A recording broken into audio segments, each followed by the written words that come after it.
उत्तर प्रदेश के प्रयागराज में 4,000 हेक्टेयर में होने वाले महाकुंभ मेले में दुनिया भर से करोड़ों लोग आएंगे, जिसमें सिर्फ जल सुविधा की लागत 40 करोड़ रुपए है, जो 25 सेक्टर में 1249 किलोमीटर लंबी पाइपलाइन में लगी है। 2013 में आयोजित महाकुंभ मेला अब तक का सबसे बड़ा धार्मिक आयोजन माना गया था, जिसमें करीब 12 करोड़ से अधिक श्रद्धालु शामिल हुए थे। लेकिन 144 साल बाद होने वाले इस महाकुंभ की भव्यता उससे भी कहीं अधिक होने वाली है। देश विदेश से 40 करोड़ से ज़्यादा श्रद्धालुओं के आने की उम्मीद है और इसकी विशालता का अंदाज़ा इसी बात से लगाया जा सकता है कि इसका अनुमानित बजट 6,500 करोड़ रुपए है। भारतीय अंतरिक्ष एजेंसी इसरो का कहना है कि कुंभ मेला इतना विशाल और भव्य होता है कि इसे अंतरिक्ष से भी देखा जा सकता है। आइए जानते हैं इस महाकुंभ का इतिहास। महाकुंभ का आयोजन प्रयागराज के त्रिवेणी संगम में होता है, जहां गंगा यमुना सरस्वती नदियों का संगम माना जाता है। लेकिन यहाँ केवल गंगा यमुना ही दिखाई देती है, तो आखिर कलयुग में सरस्वती नदी अदृश्य क्यों हो गई? क्या यह केवल एक धार्मिक मान्यता है या इसके पीछे गहराई से छुपा हुआ कोई वैज्ञानिक रहस्य है? और प्रयागराज में स्थित अक्षय वट, जिसे अमर वृक्ष भी माना जाता है, जो सृष्टि के विकास और प्रलय का साक्षी रहा है, इसके पीछे का इतिहास और महत्व भी जानेंगे। 2025 में महाकुंभ में भारत के 13 मुख्य अखाड़े हिस्सा लेने वाले हैं। जानेंगे अखाड़े का इतिहास क्या है, उनका विशेष महत्व क्या है और इस बार किन्नर को अखाड़े में शामिल करने के पीछे की वजह क्या है। इन सभी सवालों का जवाब और महाकुंभ के अनसुने रहस्य को इस वीडियो में हम आपके साथ साझा करेंगे। तो जुड़े रहिए आप हमारे साथ, क्योंकि यह एक मेला नहीं बल्कि आस्था, इतिहास और संस्कृति का संगम है। प्राचीन ग्रंथों में कुंभ मेले का स्पष्ट उल्लेख नहीं मिलता, फिर भी इसे भारत का सबसे बड़ा तीर्थ माना जाता है। यही नहीं, 2017 में इसे यूनेस्को ने मानवता की अमूर्त सांस्कृतिक विरासत की सूची में भी शामिल किया, जो इसके ऐतिहासिक और संस्कृत महत्व को दर्शाता है। कुंभ संस्कृत भाषा का एक ऐसा शब्द है जिसका अर्थ होता है कलश या घड़ा, लेकिन सवाल उठता है कि अगर कुंभ सिर्फ पानी का घड़ा है तो यह इतना बड़ा और विश्वविख्यात त्योहार कैसे बना? तो आइए जानते हैं समुद्र मंथन की कथा। महाकुंभ से जुड़ी सबसे लोकप्रिय कथा है समुद्र मंथन, जो कि देवताओं और असुरों के बीच हुआ। विष्णु पुराण के अनुसार एक बार दुर्वासा ऋषि एक दिव्य माला बनाई और श्री देवराज इंद्र को भेंट किया, लेकिन इंद्र अपने अहंकार में डूबे हुए उस माला को अपने ऐरावत हाथी के मस्तक पर रख दिया। ऐरावत ने वह माला जमीन पर गिरा दिया और अपने पैरों से कुचल डाला। महर्षि दुर्वासा ने इसे अपना अपमान समझा और क्रोधित होकर इंद्र को श्राप दे दिया कि उनका वैभव नष्ट हो जाएगा और सभी देवता अपनी शक्तियों को खो देंगे। इस श्राप के बाद देवता कमजोर हो गए और असुरों से पराजित हो गए। अपने वैभव और शक्तियों को पुनः प्राप्त करने के लिए ब्रह्मा जी ने देवताओं को सुझाव दिया कि वह असुरों के साथ मिलकर समुद्र मंथन करे। इस मंथन से अमृत निकलेगा, जिसे ग्रहण कर वे अमर हो जाएंगे। यह बात जब देवता असुरों के राजा बलि को बताई तो वो भी समुद्र मंथन के लिए तैयार हो गए। वासुकी नाग की नियति बनाई गई और मंदराचल पर्वत की सहायता से समुद्र मंथन सावन के महीने में ही किया गया। अमृत का कुंभ यानी कलश मिलते ही असुरों और देवताओं में युद्ध हो गया। वामन पुराण के अनुसार आचार्य बृहस्पति ने इंद्र के पुत्र जयंत को संकेत दिया कि वह अमृत के कुंभ को लेकर भाग जाएं। दैत्य ने उनका पीछा 12 दिन तक किया, जो कि 12 वर्षों के बराबर था। युद्ध के समय अमृत कुंभ से त्रिलोक के 12 स्थान पर अमृत की बूंदें गिरी। इनमें से 8 स्थान देवलोक और 4 स्थान पृथ्वीलोक में स्थित है, जो कि है हरिद्वार, प्रयागराज, उज्जैन, नासिक। यही वह पवित्र स्थान है जहां अमृत की बूंदें गिरी। वहां कुंभ मेले का आयोजन शुरू हुआ।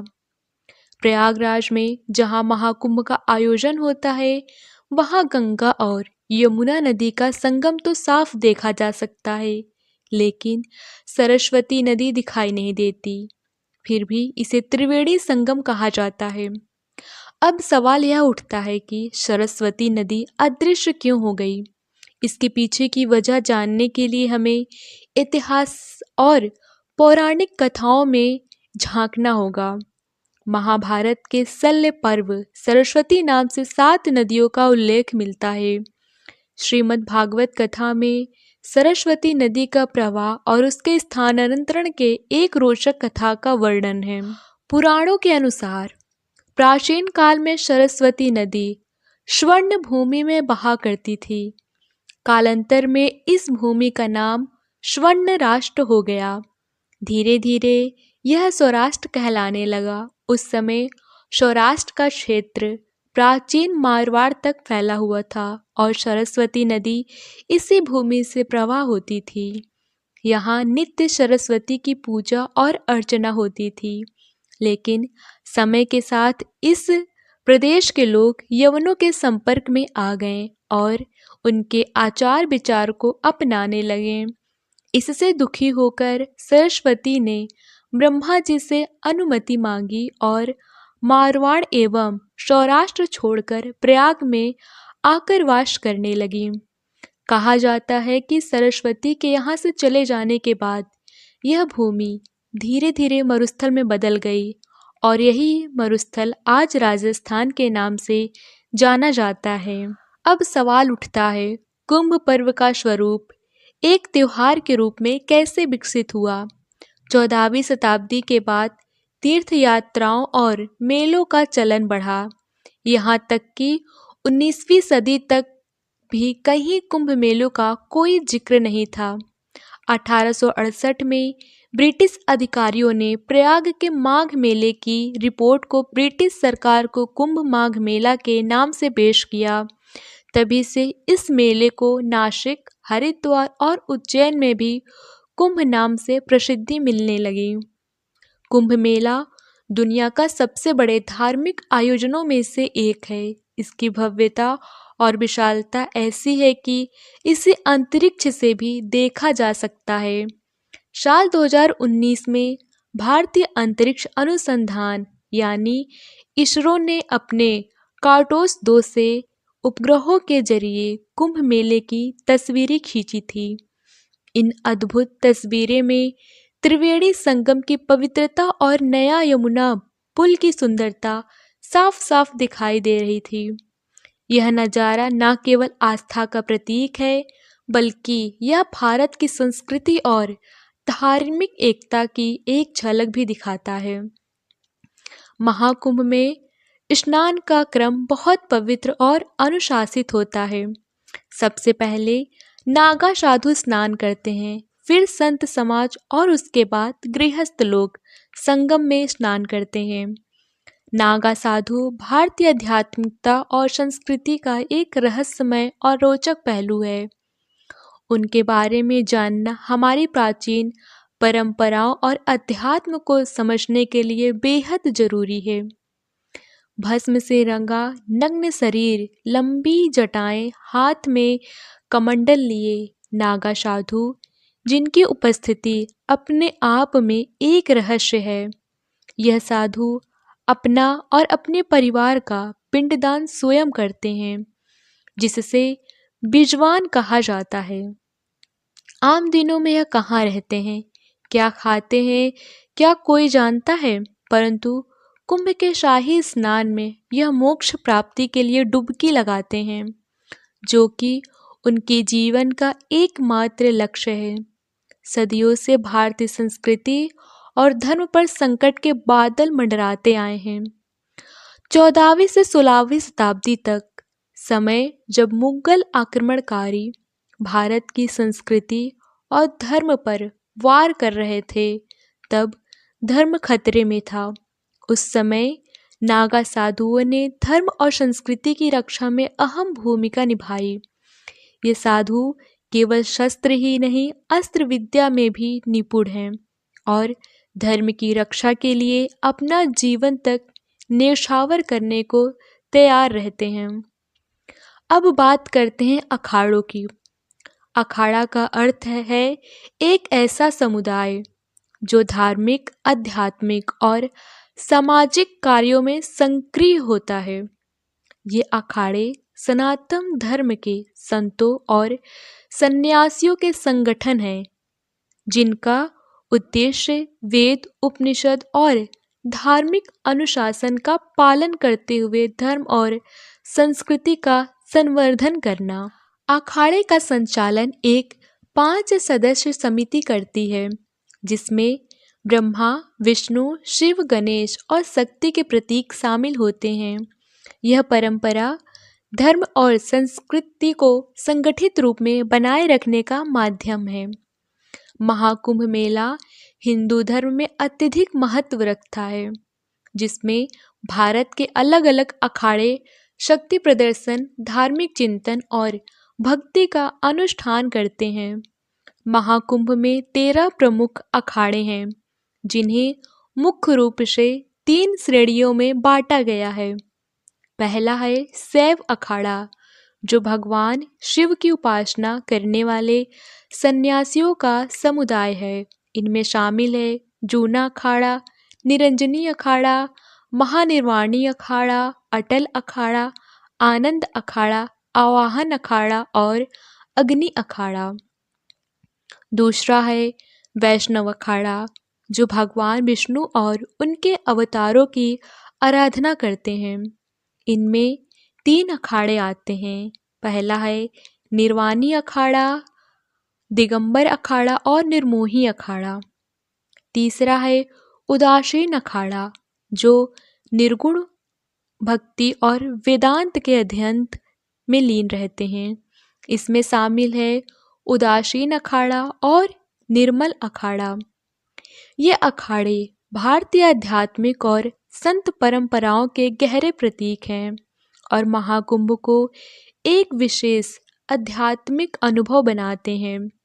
आज के समय में भारत का सबसे बड़ा जूना अखाड़ा है और इसके बाद निरंजनी और महानिर्वाणी अखाड़े का स्थान आता है। इन अखाड़ों की उपस्थिति कुंभ मेलों में विशेष रूप से आकर्षण का केंद्र होता है। हर साल ये अखाड़े अपने भव्य पेशवाई में भाग लेते हैं। इस जुलूस में आचार्य महामंडलेश्वर और महंत रथों पर सवार होते हैं, जबकि नागा साधु अपने घोड़े पर चलते हुए शक्ति और परंपरा का प्रदर्शन करते हैं। पेशवाई का अर्थ होता है आश्रम से मेला क्षेत्र में अखाड़े में प्रवेश और यह कुंभ मेले के शुभारंभ का प्रतीक होता है।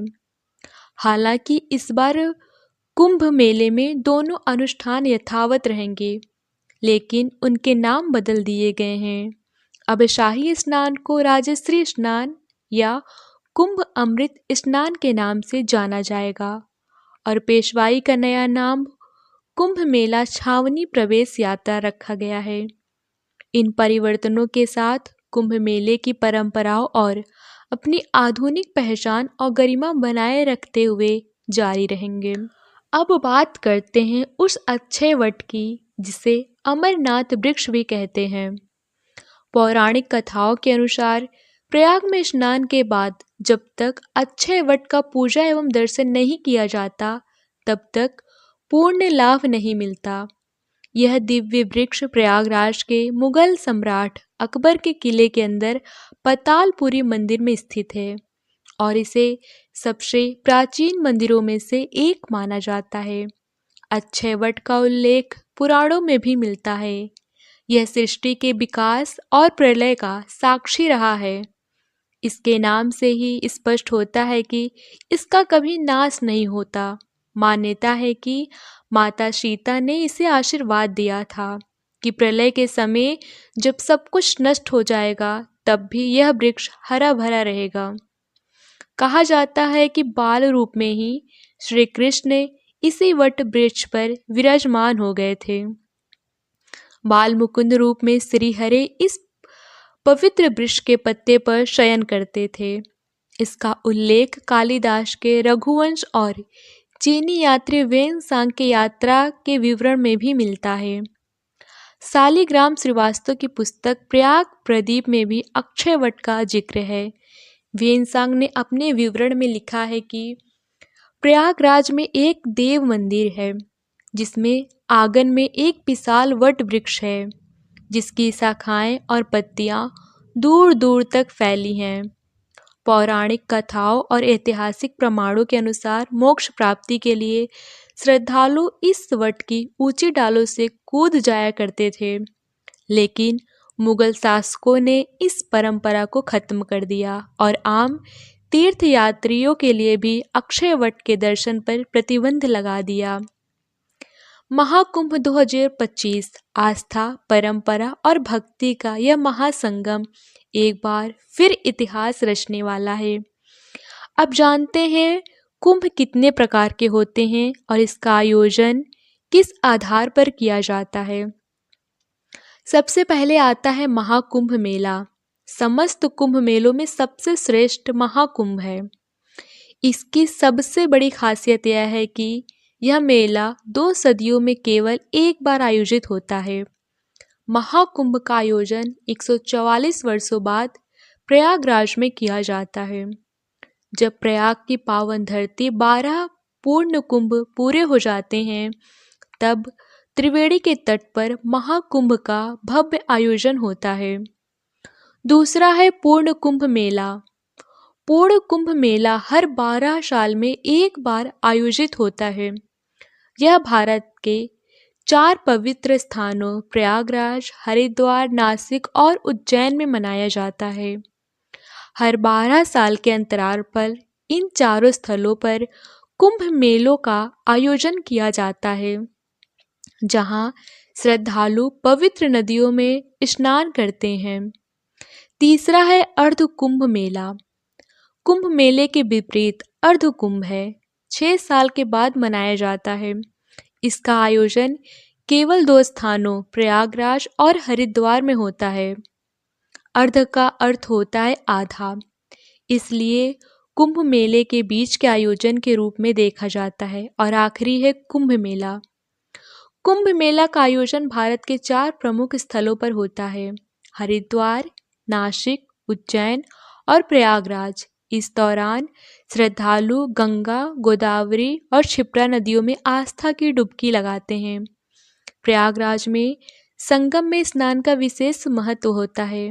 यह तो था कुंभ के प्रकारों और उनके आयोजन का संपूर्ण विवरण। इस बार महाकुंभ मेले की शुरुआत 13 जनवरी 2025 से और समापन 26 फरवरी 2025 को होगा। तो दोस्तों, आपको यह हमारी वीडियो कैसी लगी कमेंट में ज़रूर बताएं। वीडियो को लाइक, कमेंट, शेयर करें और हमारे चैनल को